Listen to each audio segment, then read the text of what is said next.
고등학생으로 추정되는 한 여학생이 칠판 7개를 가로질러 주저함 없이 수학 문제를 풀어 내려가고 있습니다. 칠판마다 빼곡히 기재되는 풀이 과정에는 일말의 망설임도 느껴지지 않습니다. 그녀가 제시하는 논리적인 해법을 지켜보던 관찰자들은 연신 경탄을 금치 못합니다. 과연 이 수제 여학생의 정체는 무엇일까요? 해외 각국의 감동적인 사연을 엄선하여 소개해드리는 감동 큐레이터 최양결입니다. 언제나 독자 여러분께 마음이 따뜻해지는 서사를 전하기 위해 최선을 다하겠습니다. 오늘 준비한 이야기는 영국에서 거주하는 엘리자베스 여사님의 진솔한 회고록입니다. 그럼 지금부터 사연을 시작하겠습니다. 저는 영국 웨일스 지역에 거주하고 있는 엘리자베스입니다. 저는 유서 깊은 영국 귀족 가문의 후손이며 현재는 판사로 재직하고 있습니다. 영국 사회에서 신분제는 법적으로는 폐지되었으나 여전히 영국인들 사이에는 보이지 않는 암묵적인 계급 구조가 존재합니다. 영국의 최상위 계층은 대개 명망 있는 귀족 가문 출신이 차지하고 있습니다. 영국의 계급은 공식적으로 구분되지 않지만 사람들이 사용하는 단어의 선택, 억양, 출신 학교 등을 통해 그들의 사회적 지위를 능히 짐작할 수 있습니다. 사실상 상위 특권층, 중상 계급층, 그리고 노동자 계급층으로 나뉘는 눈에 보이지 않는 신분의 격차가 명확하게 존재하는 것입니다. 또한 왕실이 여전히 건재하기에 이러한 계층 구분이 쉽게 소멸하지 않을 것이라는 통찰을 하게 됩니다. 대한민국과 비교하면 후진적이라고 비판할 여지도 있겠으나 영국은 패전의 경험도 없고 대규모 혁명도 겪지 않으며 순리대로 역사가 축적되어 온 국가이기에 과거의 유산이 대대로 이어져 왔다고 볼 수 있습니다. 영국은 이러한 과거의 유산을 폐지하거나 변화시키기를 원치 않는 다소 보수적인 가치관을 지닌 국가이기도 합니다. 저는 귀족 가문 출신임에도 불구하고 저희 집안은 쇠락한 명문가에 가까웠습니다.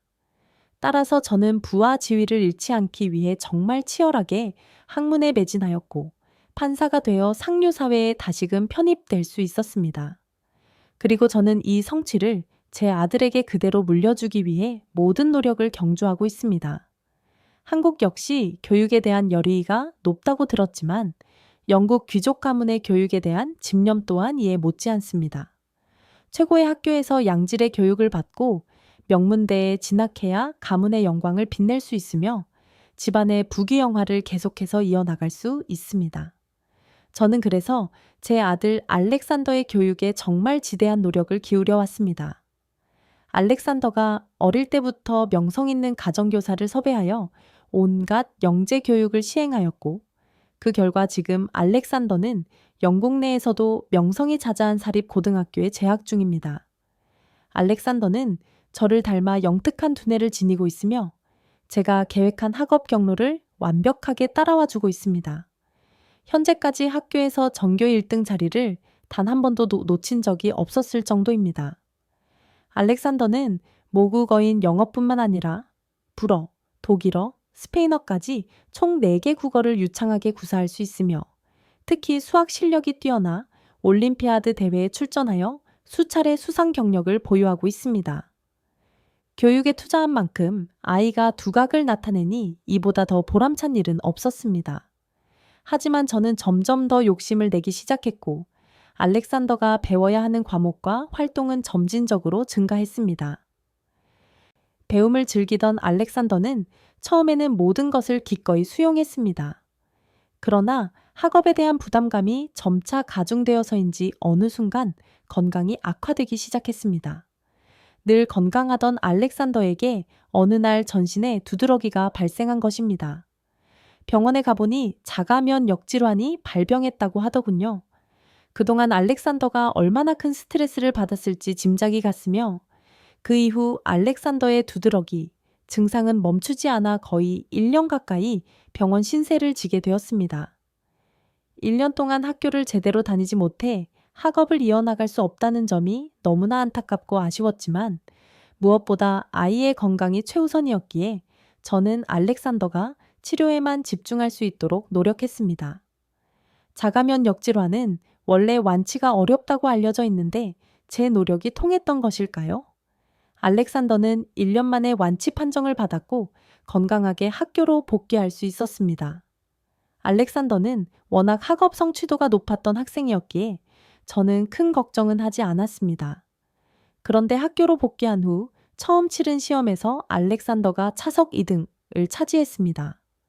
그 소식에 저 역시 큰 실망을 했지만 늘 1등만 하던 알렉산더가 받은 충격은 더욱 커 보였습니다. 제가 수석을 차지한 학생이 어느 집안의 누구냐고 묻자 알렉산더는 한국에서 온 지아라는 여학생이라고 답했습니다. 저는 큰 충격을 받았습니다. 알렉산더가 다니는 학교는 아무나 들어올 수 있는 곳이 아니었습니다. 그런데 아시아계 학생이라니, 그것도 한국이라고 들어보기는 했지만 어떤 나라인지도 모를 국가에서 온 여학생이 감히 우리 알렉산더를 이기다니. 사실 저는 불쾌함을 넘어 분노를 느꼈고 지아라는 아이가 대체 어떤 학생이었는지 궁금해졌습니다. 제가 지아가 어떤 학생이었는지 묻자 알렉산더는 잘 모르겠다고 답했습니다. 그 아이는 한국에서 전학 온 지 얼마 되지 않았는데 친구도 없고 늘 혼자 다닌다고 하더군요. 정확히 말은 하지 않았지만 아마도 따돌림 왕따를 당하고 있는 것 같았습니다. 다음 날 학교에 문의해 보니 지아는 한국에서 온 외교관의 딸이라고 했습니다. 어떻게 아시아계 사람이 알렉산더가 다니는 명문 사립고에 입학했는지 궁금했는데 외교관 자녀라는 사실에 비로소 납득이 갔습니다. 그 이후에 치른 시험에서도 알렉산더는 계속 지아에게 1등 자리를 빼앗겼고 저는 도무지 이해할 수가 없었습니다. 알렉산더에게 더 유명한 가정교사를 붙여주어 보았지만 알렉산더는 계속 2등을 했습니다. 저는 너무 속상했지만 사실 저보다 알렉산더 자신이 훨씬 더 상실감을 느꼈을 것입니다. 평생 1등밖에 해본 적이 없는 아이가 2등 자리로 밀려난 상실감이 정말 커 보였습니다. 저는 알렉산더에게 지아와 친하게 지내보면서 그 아이가 어떻게 공부하는지 알아보는 것이 어떻겠냐고 제안을 해보았는데요. 제 제안에 알렉산더는 진저리를 쳤습니다. 귀족 가문 출신인 자신이 어떻게 미천한 아시아계 여학생과 어울릴 수 있냐며 격한 분노를 표출하더군요. 알렉산더는 그러한 협력은 필요 없다며 자신의 힘으로 다음 시험에서 반드시 1등을 되찾아오겠다고 단언했습니다. 그렇게 다음 시험 기간이 도래했고 알렉산더는 자신만만했습니다. 저는 알렉산더가 이번에는 잘할 것이라 굳게 믿었습니다. 시험 결과가 발표되던 날 학교에서 저에게 연락을 했습니다. 지금 바로 학교로 와줄 수 있냐는 담임 선생님의 말에 저는 한 걸음에 학교로 달려갔습니다. 교무실에 들어가니 알렉산더가 선생님들에게 격앙된 목소리로 항의하고 있었습니다. 알렉산더는 지아가 부정행위를 하여 1등을 한 것이라며 부당한 강변을 펴고 있었습니다. 저는 달려들어가 알렉산더를 제지했지만 흥분한 알렉산더는 화를 가라앉히지 못했습니다. 지아가 부정행위를 한 것이 맞는지 확인하기 위해 알렉산더의 담임 선생님은 교실로 학급 아이들을 불러 모았고 지아가 부정행위를 하는 모습을 목격한 사람이 있는지 물었지만 모두가 침묵을 지켰습니다. 부끄럽지만 제가 보기에도 알렉산더의 일방적인 주장처럼 보였습니다. 하지만 알렉산더는 끝까지 인정하지 않았고 계속 억지를 부렸습니다. 한숨을 쉰 담임 선생님은 그럼 지금 최고 난이도의 수학 문제 하나를 낼 것이며 이 문제를 먼저 푸는 학생에게 1등을 주겠다라고 선언했고 칠판에 고난이도의 난제를 제시했습니다. 왕년의 수학으로 명성을 날렸던 제가 보아도 도무지 어떻게 풀어야 할지 알 수 없는 수준의 문제였습니다. 고등학생이 풀 수 있는 수준을 넘어선 것처럼 보였습니다. 담임 선생님의 호명에 지아와 알렉산더는 앞으로 나섰습니다. 문제를 풀라는 선생님의 말에 지아는 망설임 없이 답을 적어 내려가기 시작했습니다. 알렉산더도 지지 않겠다는 자세로 답을 적어 내려가고 있었습니다. 어찌나 어려운 문제였는지 5분이 넘는 시간 동안 쉬지 않고 답을 적어 내려갔음에도 두 사람은 계속 풀이를 이어가고 있었습니다. 사실 저는 풀이 과정을 지켜보며 왜 알렉산더가 지아에게 질 수밖에 없는지 인정할 수 있었습니다. 지아는 그동안 본 적 없는 새로운 방식의 풀이 과정을 적어 내려갔고 저는 그것을 보면서 경탄할 수밖에 없었습니다. 지아의 거침없는 문제 풀이를 보며 저뿐 아니라 담임 선생님과 학급 아이들까지 모두 감탄하였습니다. 사실 알렉산더의 답안은 오류가 너무 많았고 틀렸다고 볼 수밖에 없었습니다. 저는 앞으로 알렉산더가 지아를 이길 수 없겠다는 사실을 인정할 수밖에 없었습니다. 부당한 강변을 펼치던 알렉산더도 지아의 완벽한 답안을 보고 자신의 패배를 인정하고 받아들였습니다. 저는 알렉산더에게 지아에게 사과하라고 단호하게 말했습니다. 알렉산더는 지아에게 사과했고 결국 그날의 사건은 그렇게 정리되었습니다. 저는 집으로 돌아와 알렉산더에게 오늘 너의 행동은 정말 오만하고 잘못된 행동이었다고 강력히 질책했습니다. 알렉산더는 그동안 자신이 1등을 놓친 것이 너무 속상했고 이번에는 정말 최선을 다했는데도 또다시 2등을 하게 되어 이성을 잃었다고 하였습니다. 앞으로는 이런 일이 없을 것이라고 말하며 지아에게 한 번 더 사과하겠다고 다짐했습니다. 잘못을 인정하고 뉘우치는 알렉산더의 모습이 대견했습니다. 저는 알렉산더에게 지아와 친하게 지내는 것은 어떻겠냐고 다시 한번 조심스럽게 제안했습니다. 오늘 학교에 가서 보니 지아는 친구도 없이 홀로 돌아다니고 있어서 많이 외로워 보이더군요. 알렉산더는 그렇게 하겠다고 대답했습니다. 몇 개월 후 알렉산더와 지아는 둘도 없는 절친한 동반자가 되었습니다. 지아는 저희 집에 자주 놀러 왔고 알렉산더와 함께 시험 공부를 하기도 했습니다. 알고 보니 지아는 참 명랑하고 쾌활한 성격을 가졌더군요. 그동안 학교에 적응하지 못했던 것은 친구들이 아시아인이라고 무시하고 따돌려서였다고 했습니다. 저 또한 동양계 학생이 감히 우리 알렉산더와 같이 학교를 다니냐고 생각했던 터라 마음이 무거웠습니다. 알렉산더와 지아가 친해지며 서로의 집에 놀러 가다 보니 부모들끼리도 친분을 싹 트우게 되었습니다. 서로의 집에 저녁 식사에 초대를 하기도 했고 함께 여행을 가기도 했습니다. 지아의 부모님은 정말 젠틀하고 멋진 분들이었습니다. 사실 그 사건 이후에도 지아는 계속 1등 자리를 놓치지 않았습니다. 그래서 저는 지아의 어머니에게 지아가 공부를 잘하는 비결이 무엇인지 조심스럽게 물었습니다. 지아의 어머니는 제가 전혀 예상하지 못했던 답변을 하셨습니다.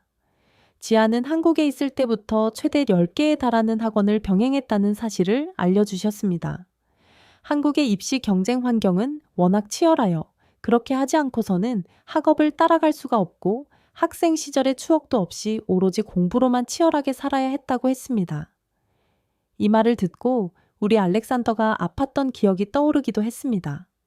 지아는 한국의 입시 경쟁 속에서 너무나 큰 스트레스를 받았다고 합니다. 그래서 지아의 부모님은 그 경쟁 속에서 지아를 구제하고 싶었고 그래서 영국으로 오게 된 것이라 했습니다. 영국에 와서는 지아를 자유롭게 내버려 두고 어떤 교육도 따로 시키지 않는다고 했습니다. 저는 지아의 어머니 이야기를 들으며 이들이 참 현명하고 좋은 부모님이라는 생각을 했습니다. 한국의 입시 경쟁이 어느 정도인지는 모르겠지만 저 역시 한국 못지않게 알렉산더를 교육시킨 입장이기에 지아 부모님처럼 하는 것이 쉽지 않다는 것을 알았습니다. 지아 엄마의 이 이야기를 듣고 저는 한국이라는 나라가 궁금해지기 시작했습니다. 인터넷으로 검색해보니 한국의 학구열은 세계 최고라고 할 정도로 엄청나더군요.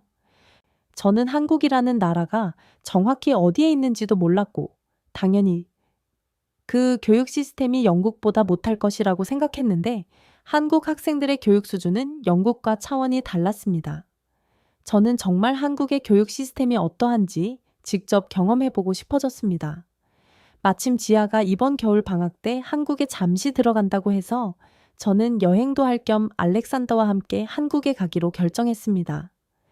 이왕 이렇게 된 김에 훌륭한 지아가 태어난 한국의 교육 시스템을 알렉산더에게도 경험하게 해주고 싶었습니다.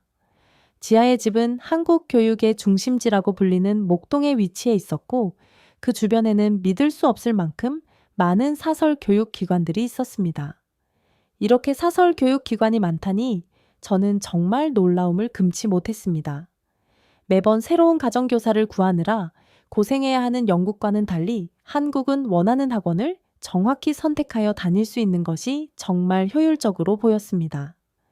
또 학원과 주변을 걸어 다니는 학생들은 이동 중에도 손에서 책을 놓지 않고 공부를 하고 있었습니다. 어찌나 면학 분위기가 좋던지 이러니 지아가 공부를 잘할 수밖에 없겠다는 생각이 절로 들었습니다. 학생들이 마치 소리 없는 학구열 전쟁에 참여하는 것처럼 느껴졌습니다. 다음 날은 알렉산더의 레벨 테스트를 위해 지아의 어머니가 미리 예약해준 학원으로 갔습니다. 영국 옥스퍼드 진학반이 있는 학원이었는데 무슨 레벨 테스트를 예약까지 해야 하나 신기했는데 막상 가보니 정말 체계적이었습니다. 알렉산더는 각종 과목에 대한 레벨 테스트를 거쳤고 어떤 부분이 부족한지에 대한 상세한 결과가 도출되었습니다. 결과 상담은 학원장님과 진행했는데 완벽한 영국식 액센트를 구사하는 분이었습니다. 마치 영국 사람과 대화하는 것처럼 전혀 이해에 어려움이 없었습니다. 그날 알렉산더는 어떤 부분이 부족하고 앞으로 어떤 학습법을 이용하여 공부를 해야 하는지에 대한 극도로 체계적이며 세분화된 분석 보고서를 받았는데 영국에서는 절대 받아볼 수 없을 만큼 유용하고 체계적인 결과였습니다. 저는 이번 방학 동안 한국에 체류하며 알렉산더가 한국 학원을 다닐 수 있도록 결정했습니다. 이러한 선진 교육 시스템을 경험할 절호의 기회였기에 그 기회를 놓치게 할 수는 없었습니다. 낮 시간에 알렉산더와 지아가 학원에서 교육을 받는 동안 저는 지아의 어머니와 함께 한국 관광을 즐겼습니다. 지아 엄마는 한국의 엄마들에게 인기 있는 브런치 카페나 미용실 등에 저를 데려가 주었습니다. 애프터눈 티의 원조국인 영국에서 왔지만 한국의 디저트는 눈이 돌아갈 정도로 다양했고 맛도 정말 훌륭했습니다. 오랜만에 친구와 수다를 떨듯 즐거운 시간을 보냈습니다. 한국은 제가 생각했던 것과 정말 많이 다르더군요. 시설도 너무 좋고 어딜 가나 수준 높은 서비스를 받을 수 있었습니다. 그리고 정말 신기한 것은 경이로울 만큼 우수한 공공 치안이었습니다. 한 번은 제가 지아 엄마에게 짐을 맡기고 화장실에 다녀왔는데 지아 엄마가 자리에 없는 거예요. 제 짐과 지아 엄마의 짐이 그대로 테이블 위에 놓여져 있었기에 저는 정말 놀랐습니다. 아니 이렇게 불특정 다수의 사람이 들락날락하는 곳에 짐을 무방비로 놔두다니 지아 엄마는 대체 제정신인가 싶었습니다. 그런데 잠시 후 지아 엄마가 태연하게 걸어왔습니다. 아니 대체 이렇게 짐을 두고 가면 어떻게 하냐며 제가 따져 물었더니 지아 엄마는 여유롭게 미소를 지었습니다. 지아 엄마는 한국에서는 공공장소에 짐을 두어도 안전하니 걱정하지 말라고 말했습니다. 아니 그게 말이 돼? 저는 지아 엄마의 말을 믿을 수 없었어요. 하지만 주변을 둘러보니 짐을 자리에 두고 음료를 받으러 가거나 화장실을 다녀오는 사람들 천지였습니다. 어떻게 이게 가능한지 저는 도무지 이해할 수 없었지만 제 눈으로 목격했으니 어쩌겠어요. 믿을 수밖에요. 한국은 정말 신기한 곳인 것 같습니다. 영국이었다면 소매치기가 이미 모든 것을 가져가 버렸을 텐데 어떻게 이렇게 방치된 짐이 안전할 수 있는지 정말 대단하다는 생각이 들었습니다. 그날 저녁 저는 지아 엄마와 영화를 보았는데요. 영화 관람이 끝난 후 퇴장할 때 모든 사람이 자신이 먹은 음식물 쓰레기를 들고 나가더라고요. 저는 깜짝 놀랐습니다. 질서 정연하게 나가며 자신이 먹은 음식과 쓰레기를 스스로 처리하는 한국 사람들의 모습이 정말 경이로웠습니다. 영국에서는 영화를 보고 나면 정말 아수라장이 됩니다. 사람들이 버린 쓰레기 때문에 영화 상영과 상영 사이에는 한참 동안 청소를 해야 할 정도인데 한국은 영화가 끝난 후 청소를 하지 않아도 깨끗한 극장이 그대로 유지가 되더군요. 한국인의 시민의식이 정말 남다르다고 느껴졌습니다. 한 달여에 걸친 한국 체류가 마무리될 때쯤 알렉산더와 지아는 마지막 레벨 테스트를 치렀습니다. 저는 정말 놀랐던 것이 알렉산더의 테스트 점수가 엄청나게 상승했더군요. 한 달 동안 학원에서는 알렉산더의 학업 수준을 정확히 파악하고 부족한 부분만을 표적으로 집중 교육을 진행했다고 했습니다. 이렇게 하니 한국 아이들이 공부를 잘할 수밖에 없겠다는 생각이 들었습니다. 알렉산더 역시 한국의 교육에 꽤나 만족스러운 듯 보였습니다. 한국에서 방학을 보내고 저와 알렉산더 그리고 지아와 지아 엄마는 영국으로 돌아왔습니다. 알렉산더는 한국의 교육을 받고 그 어느 때보다 자신감이 가득했습니다. 웃으며 다음 1등은 본인이라며 지아에게 농담을 건네기도 하더군요. 한국에서의 경험이 알렉산더에게는 정말 신선한 충격이었던 것 같습니다. 한국의 교육 시스템이 궁금해서 방문한 것이지만 한 달 동안의 시간을 통해 저에게 한국의 이미지는 정말 혁신적으로 재정립되었습니다. 저도 한국에 대한 인식이 180도 바뀌었고 알렉산더도 그동안 경험해보지 않았던 교육 시스템을 접하며 공부에 새로운 흥미를 가지게 된 것처럼 보였습니다. 한국에서 보낸 시간은 우리 모자에게 정말 값진 시간이었습니다. 앞으로 방학 때마다 한국에 가서 공부하고 싶다는 알렉산더의 말에 저는 100% 동의할 수밖에 없었답니다. 오늘은 영국에서 온 엘리자베스 여사님의 진솔한 이야기를 들려드렸습니다. 한국의 교육 시스템뿐만 아니라 시민의식과 치안에까지 감탄했다는 엘리자베스 여사님의 이야기에 제가 다 자랑스러워집니다. 긴 사연 끝까지 청취해 주셔서 감사합니다. 혹시 여러분도 한국의 입시 교육이나 외국인이 경험한 한국의 문화적 충격에 대해 공유하고 싶은 흥미로운 경험이나 의견이 있으신가요? 아래 댓글에 여러분의 통찰력 있는 분석이나 개인적인 경험을 상세히 남겨주세요. 이 영상이 유익하고 인상적이었다면 구독과 좋아요를 눌러주시고 다음 심도 깊은 사연을 놓치지 않도록 알림 설정을 꼭 부탁드립니다. 시청자 여러분 모두 따뜻하고 행복한 하루 보내시길 기원합니다.